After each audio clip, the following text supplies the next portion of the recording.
Bonsoir, bonsoir, bonjour. C'est Congo News 24. Bande Konanga, comme toujours, avant de commencer cette émission, nous disons merci à Dieu. Nous disons merci à nos chers abonnés et téléspectateurs qui nous suivent partout dans le monde entier et en RDC. Bande Konanga, soyez les bienvenus. À la une, Bande Konanga, explosion, bombe à Béni, couvre-feu bande konanga et salami, école, église et marché fermé. Bande konanga et somme. Alors, toko développement mon émission na biso pour banguna ba changer stratégie. Et zaya kuinda et si indi. Deuxième point bande konanga oyo ezo sala pasi na motema. Yuma na fek ba opposé contre baisse ya prix ya denrées alimentaires. Oyo katamaki na réunion des ministres. Bandeko, il a même écrit une lettre officielle et pas Sama Lukonde et au chef de l'État. Kebiloko et Kitati. Bandeko, batu yo, balinyimbo kana bisote. Siko, so balobi na mino ke boza bandoki ya Congo. Mais yango, balobi lo e kitabino oboy. Alors, bandeko nangai, toko développons ensemble une émission où ils assombent. Alors, chers téléspectateurs, comme une émission na biso bande konanga, soyez les bienvenus. Tous à l'ensemble biso nyonso pour commitant auto solo masolo bande konanga. Banguna ba changer stratégie na ndenga mukete. Premier point toko débattre ngo et puis toko loba si couvre-feu. Pour couvre-feu on est bien. Hein. Pas que kangé belé peut bien filtrer. Alors, avance. Explosion bombe à Béni. Couvre-feu donc et salami. Mais tout divisant en deux. Parlons d'abord de la bombe. Des bombes artisanales dimanche 27 juin dans la ville de Béni. La première a explosé à une église Béni tôt le matin. La seconde dans la soirée au quartier Mabanga situé au centre de la ville de Béni. Le bilan de ces attentats était de 2 femmes blessées, une personne tuée, le porteur de l'engin explosif ainsi que plusieurs dégâts matériels. Bandeko, awa ba bombe salama mi bale, moko toloba kiango déjà. O salama une église. Mais toko l'aksabino image nango. Batu oyo qu'est-ce qu'ils font pour le moment? Baso ke na Tanzanie, Uganda, ba pays wana nyonso ko recruter batu. Alors, na ba réunion na bango ba mona kete stratégie na bango ya kubomande ba yeba bomi ezo simba soute. Parce que so ngale ka ba kuta na FARDC.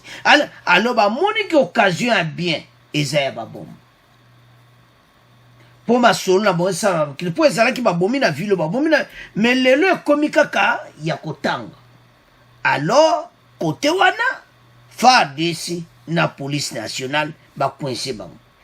Alors ba mona ki ba ke na démarche oyo basalaka. Oeza makamna bango bazambala. Po bango ba nyingisa kaka.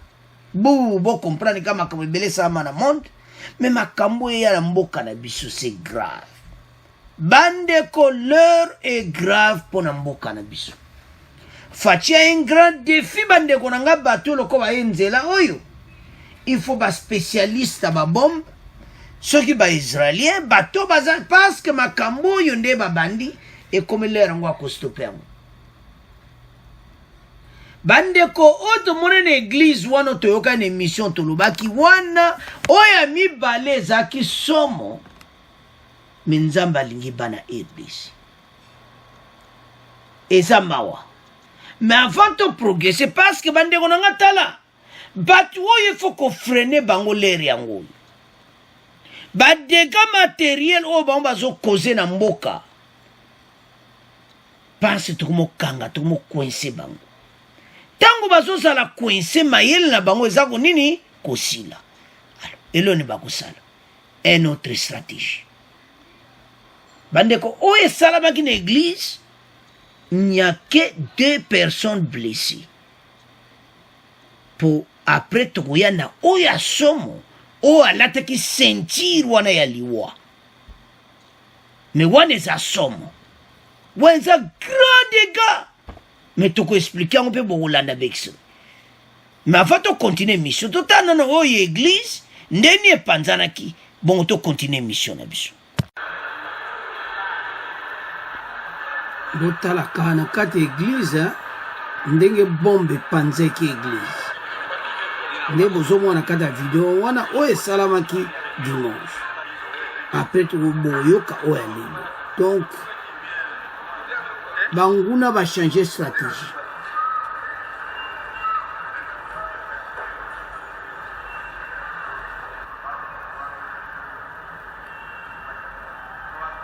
polisi aye enquête na kati église komi akoyeba oyo elekaki nde bozomona wana bandeko na ngai epanzi bakiti mais c'était très tôt donc bakopa babombe esimbi te pase mutu te akufi ti sikoyo na babombe wana epanzi donc partout nde bozomona ta kaka explosion ndenge esalami na kati église ta biloko ndenge epanzani baba donc epanzani na ya moke te alors FARDC sikoyo fo bayeba monguna ntango epanzi synthétiseur donc monguna change bastratégie na epanzi baappareil église donc mawatu donc nde bozomona polisi aye enquête place ya baéglise kotala ndenge bata bazambala basali makambo na bango donc eza mawa peuple mpe bayaki koya kotala koma bombe ndenge epanzi ta nde epanzi bafenetre donc monguna change pena stratégie nde bozomona do mawa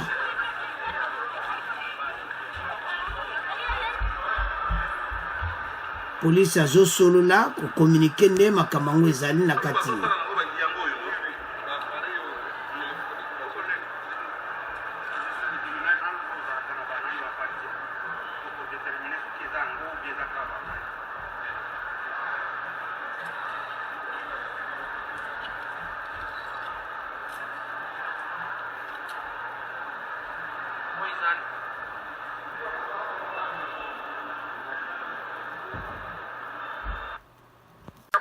wa bombe.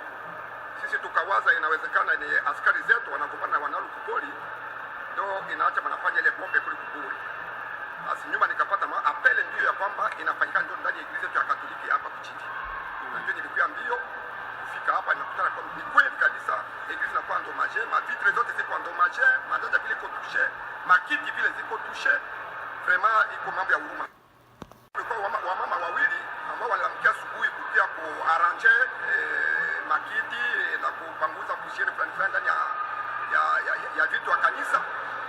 Mama moja tunaona ndio damu mingi na kiatu yake kwa hapa, hatuyaenda kuangalia kama analumia namna gani, lakini inawezekana analumia sana. Alo bandeko nanga wana o esalamaki na église boyoki bandeko nde balobi ki basiblaki ye église pena basiblaki mutu baprêtre wana ezali na catholique basiblaki oyebi bango bayebi ke bakomi na problème sur lui bayebi ke banouvelle na bango konkopesama bayebi ke maintenant on parle de na bango do bakomi na problème ya kosakana nango te alors bandeko situation ya babombe oyo ekomi somo donc aye kaka koti na panzani oyebi ndeko ekomi système ya babombe ekomi très dangereux parce que bato oyo bandeko nanga nayebi si tolandaka ba information bango alataka ceinture ake apanzani bolana na Israël partout aya continue apanzani na Afghanistan toyokaka nyonso na bapays wana do mpona bango liwa donc eza nango kaka boye amibomi na bato mpe bakufi me nzambe bakongole aza bandeko nzambe na biso wana basakanaka na ye te wana oyo esalami oyo eza nzambe parce que toyebaki na ntete bakolata basentire bandeko c'est grave oyo balobaka lere grave a rdc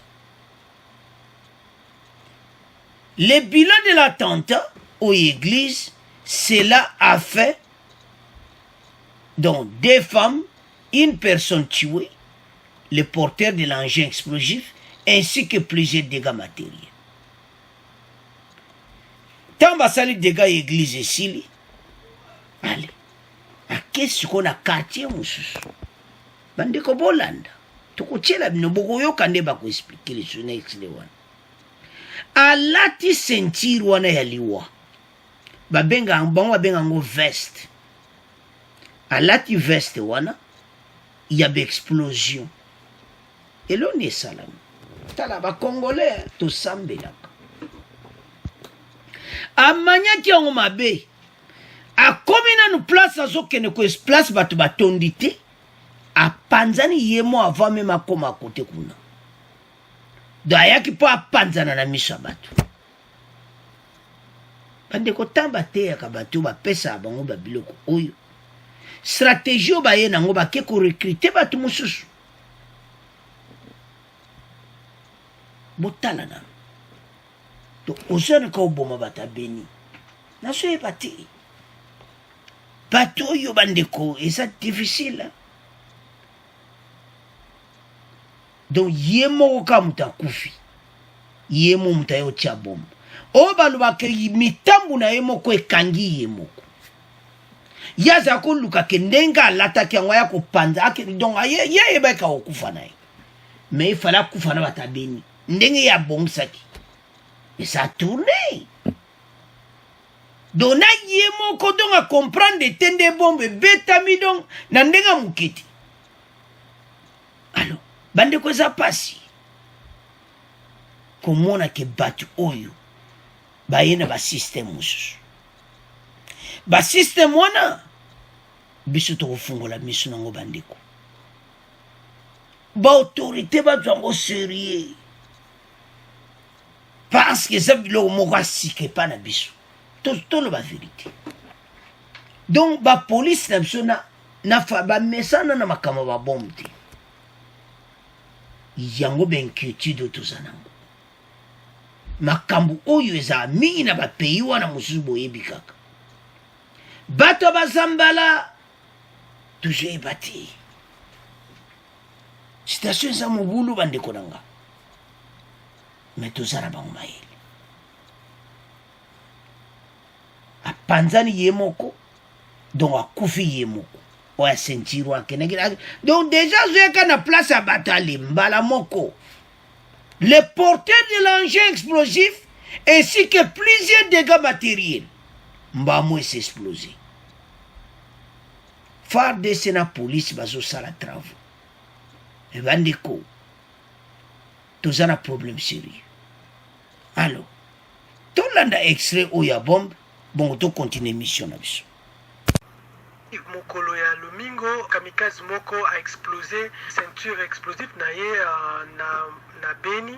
To zwaki temps ya kosala ba enquête, ba service na biso ya renseignement, ba ye ko mona ete ezalaki kamikaze d'origine ougandais. Kombo na ye ezaki Ngudi Abdallah. Asalaki na kati ya ADF, mbula ibele, azalaki pembeni ya commandant ya ADF oyo bayebi na kombo ya Amigo. Amigo azalaki moko ya ba commandant oyo baza chargé ya ba recrutement ya ba nouveaux adeptes ya ba ADF. Abdallah abandaki ko meka kosala ba bombe artisanale grâce ya batu oyo bautaki ko recruter na ba pays africains mususu notamment Mozambique na Tanzanie bande bayaki ko pesa ye makanisi wana asala ba bombe et puis a banda composer yango na kati ya ville ya Beni. Dieu merci parce que mutu moko te akufaki côté population mais ye moko kamikaze a manipula ki mabe bombe na ye explosé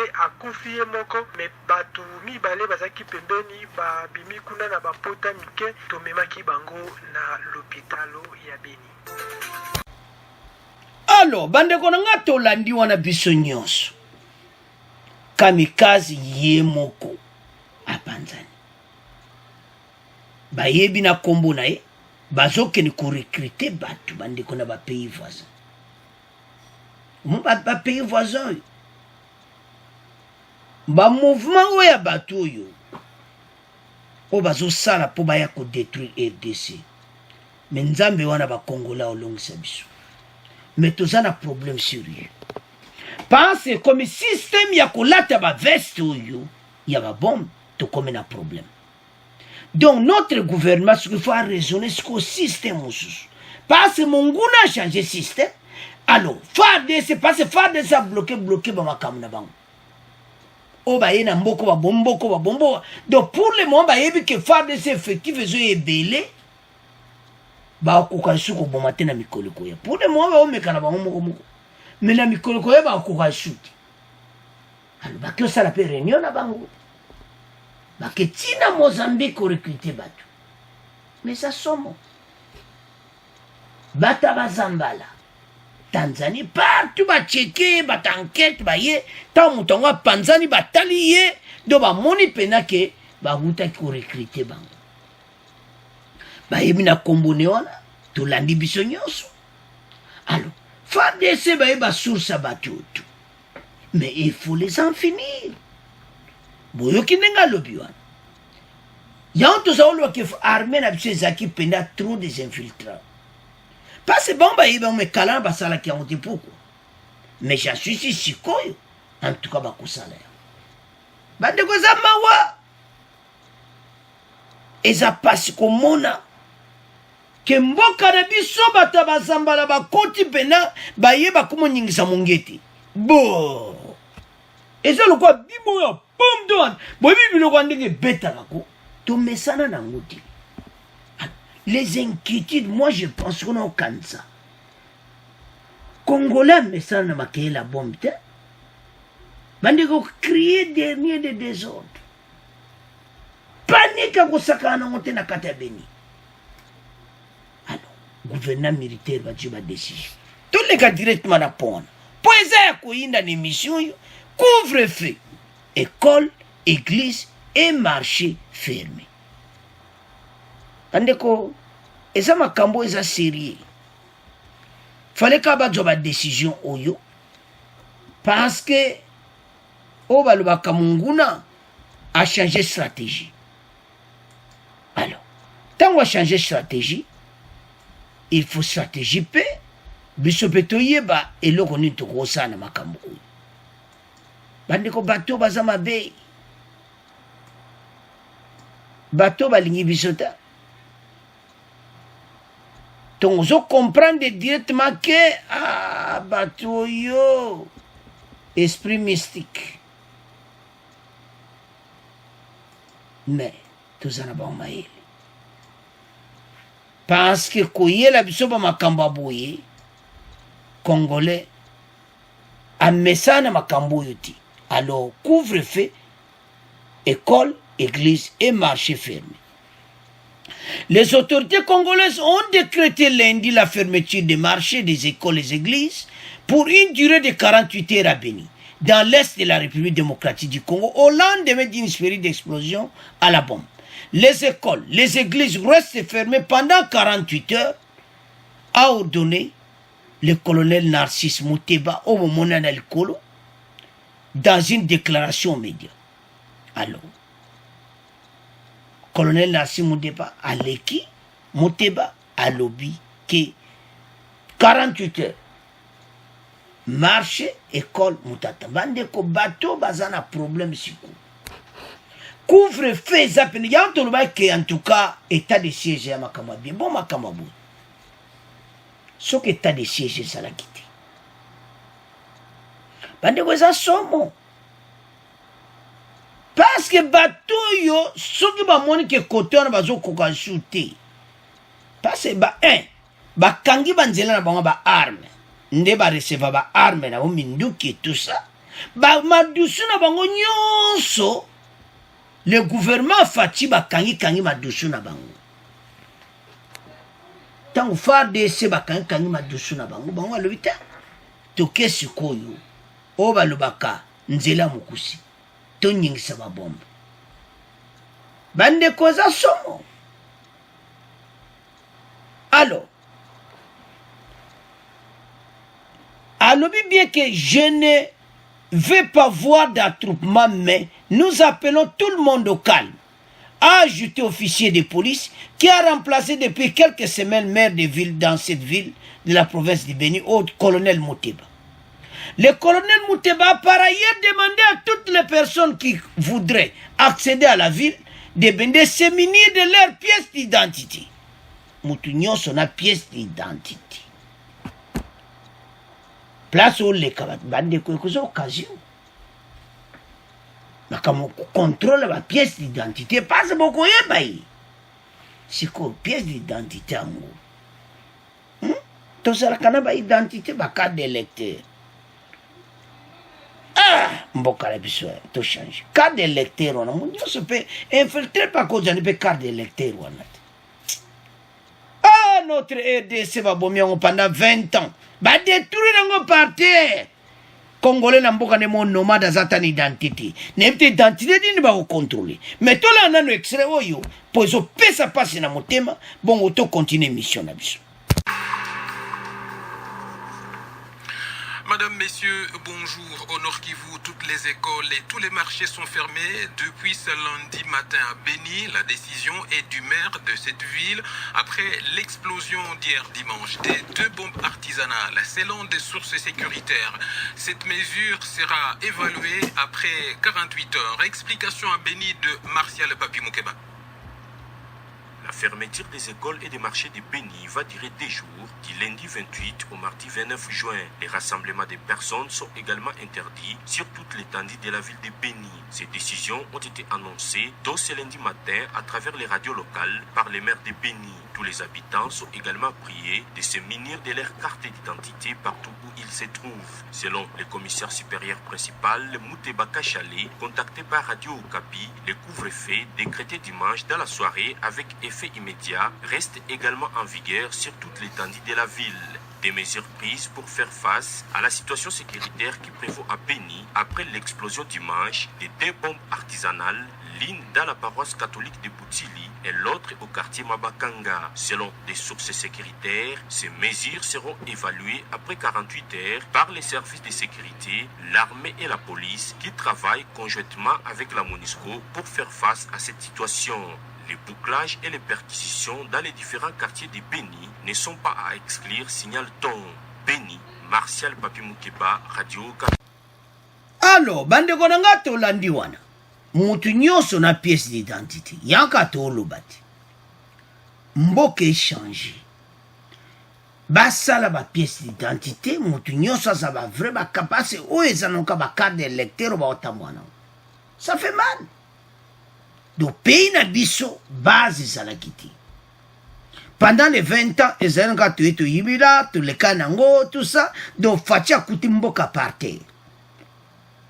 Alors, bah c'est moi tamo na ba carte d'identité ou toujours soi-disant des cartes d'identité, mais ça ba carte d'électeur, ba tambula nango, ba bana ko contrôler ba. Mais les mêmes batu ba ko zaper na carte wana ben filtré. Il faut pas checker batu bien. Alors, mais couvre-feu ça me fait bien parce que bakoye baba on a ba face pe ayo waza congolais te bosimbe na yo uti wa bo ba recruter ba tron partout bandeko makambu oyo komi oboloba bo baloba ke komi sérieux et comme ta oyo ba congolais to fungola miso na makambu oyo gouvernement na biso baluka be expert ba beng sata be expert ba faire la place parce que bande ko boma. Donc il faut bazala penna makasi nango parce que bombe est ko exploser na chaque moment. Makambo état de siège ezana bitumba bande ko nangai. Na pays na biso ezana bando kipena bato balingaka mboka ti. Bokoyoka na deuxième partie Yuma na fédération des entreprises aya lobio ki bako kitsabilo koti. Et c'est wana za makamako lokate wana. Bon.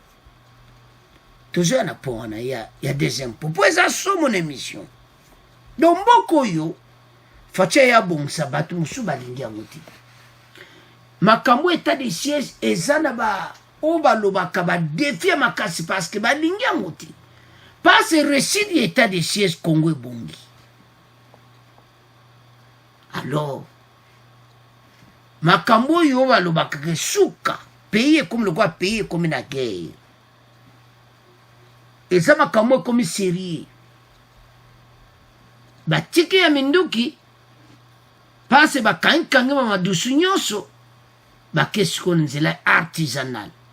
Bomba zosa na kati ya pale, na kati ya Beni, na kati ya Zamba place baza bazo fabriquer ba bomba. Bake ba recruter na ba pays africain batu wana. Alors, sikoyo sobo bonuka mutu nzoto vimbi alati fo ba bete mas ba longole mbala mu pase batu wana. Non, non, non, non, ce n'est pas possible. Parce que baba na kolata yango partout. Ba dégâts ekozala kosaka nango te. Donc tango ba komolata ba bombe boye, situation comme sérieuse.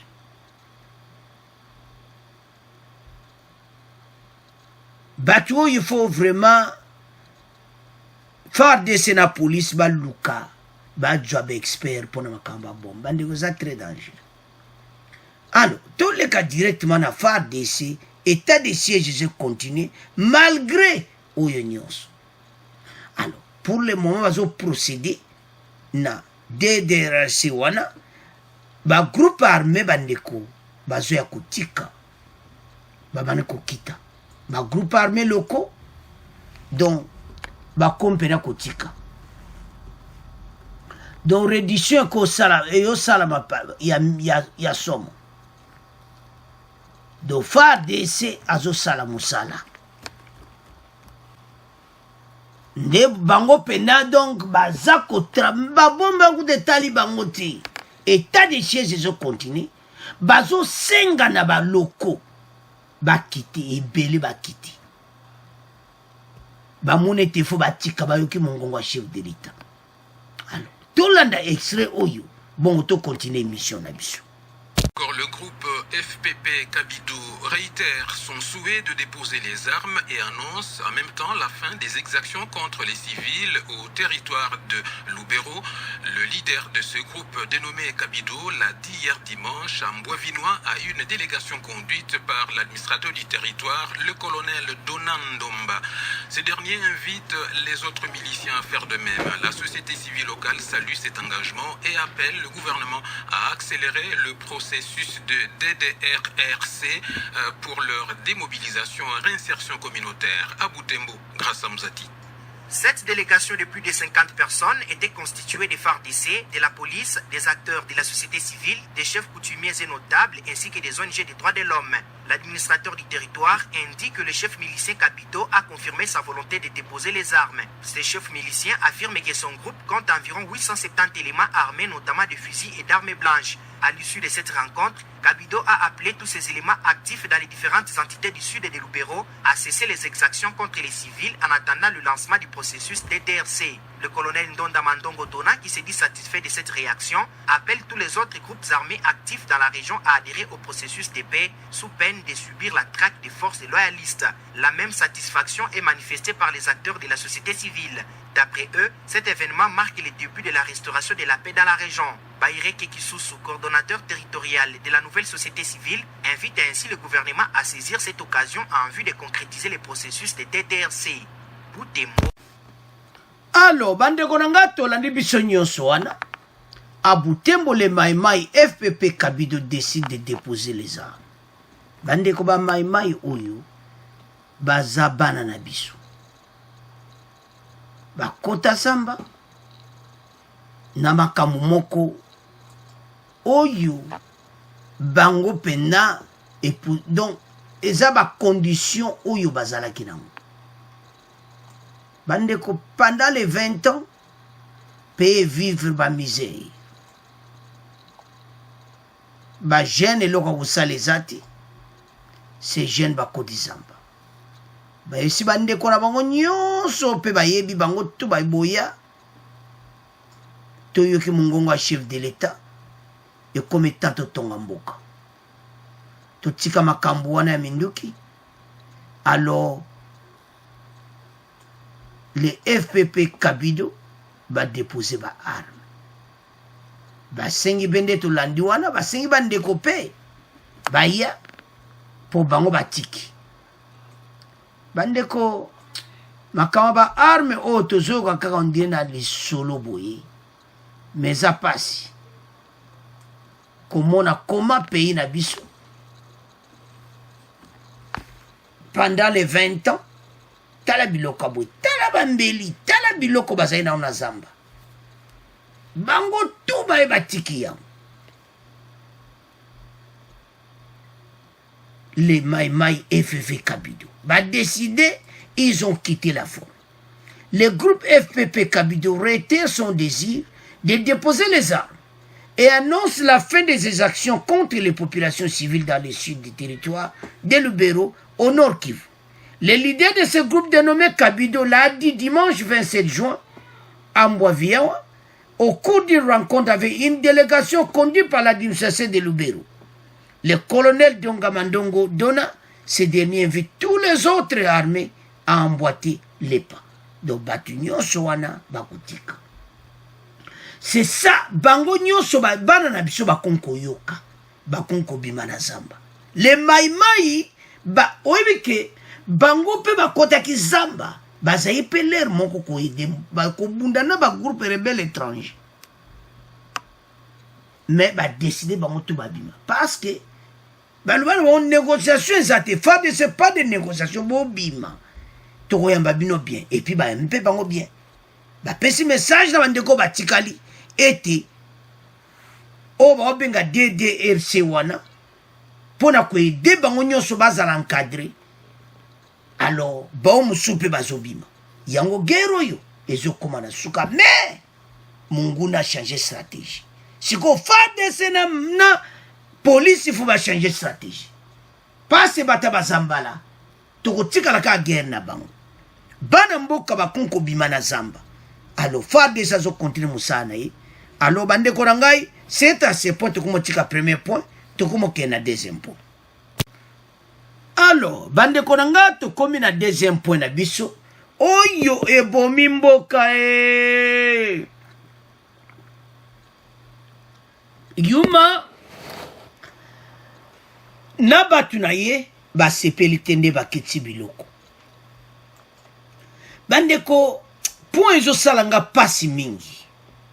C'est pour ça que nous avons souffert pendant les 20 ans ba preuve yango yuma yi même le courage d'écrire au premier ministre, d'écrire une lettre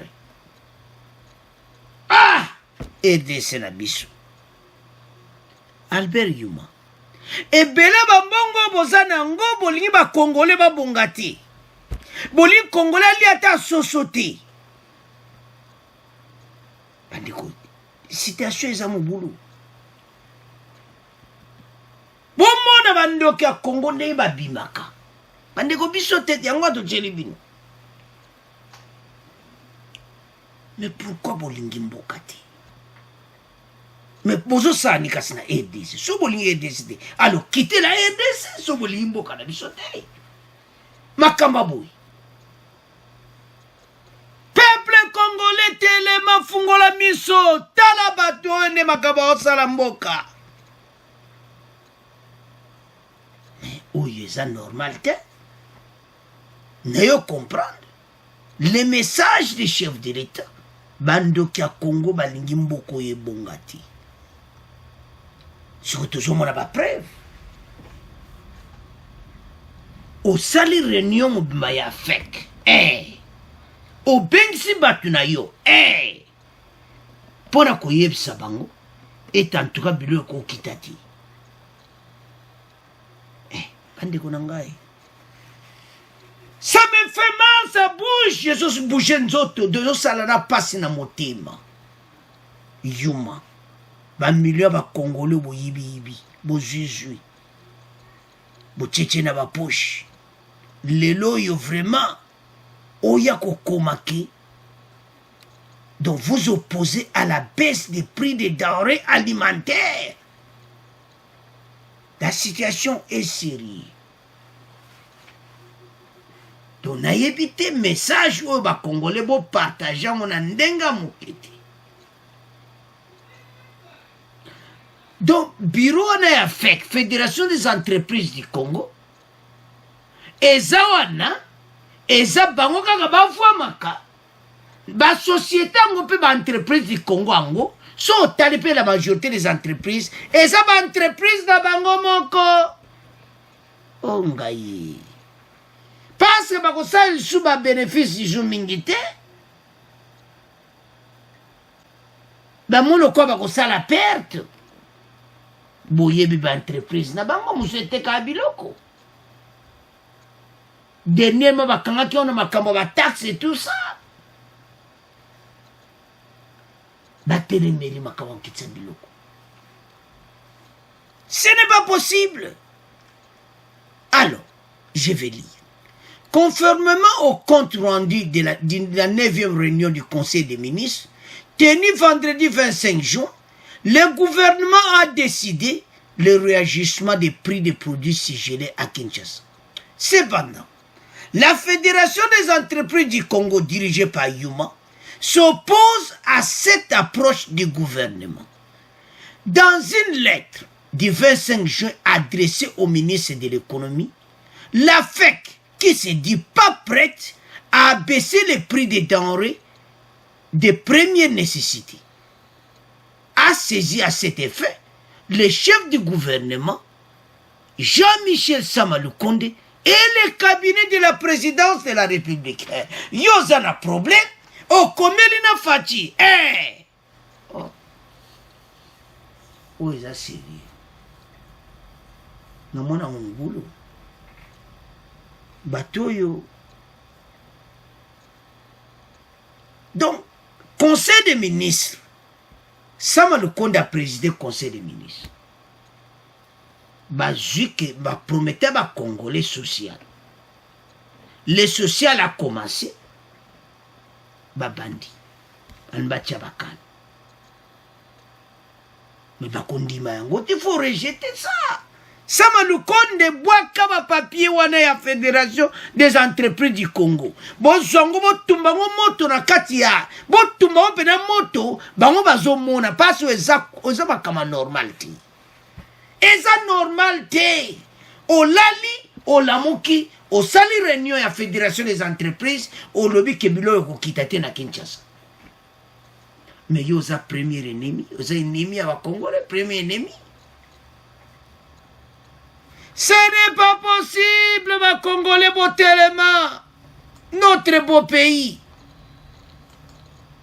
Bande comme commencé belé moi de communion so wana témoin, je vais lire, continuer à lire. Bateau balimbo kanabisoti.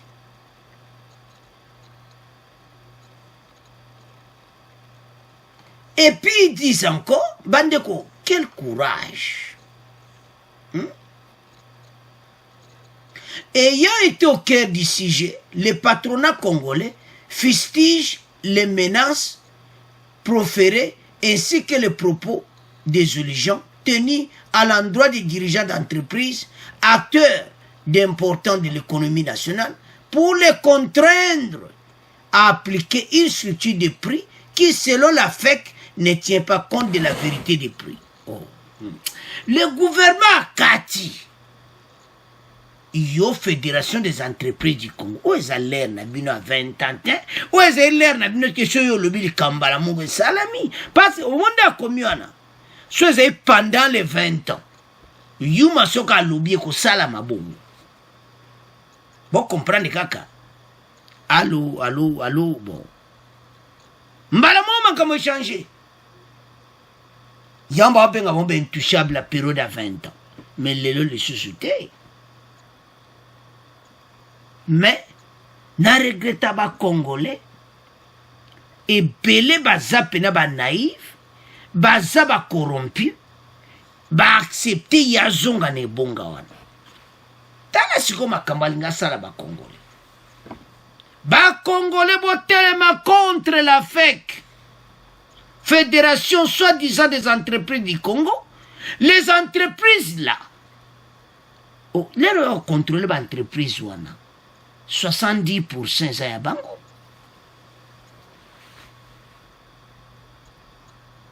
Na bosa na kate avec mukuna loba.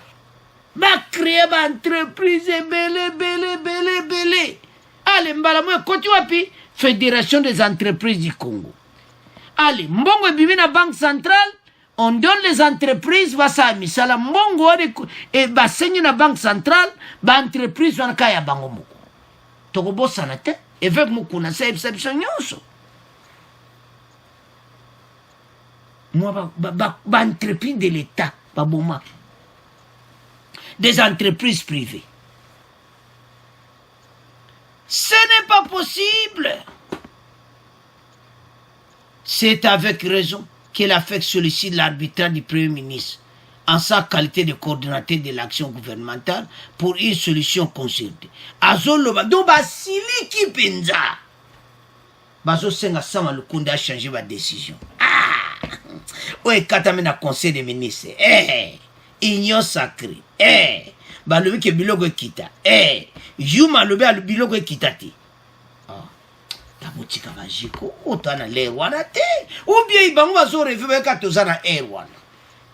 Bandeko batoyo babomi mboka na ndenga moketi. Basengi bakutana. Ba discuter. Po bango ba sepeliti. Bino bo sepelite. Bandeko, non. Ce n'est pas possible. Tozana problème sérieux. Nakata Congo.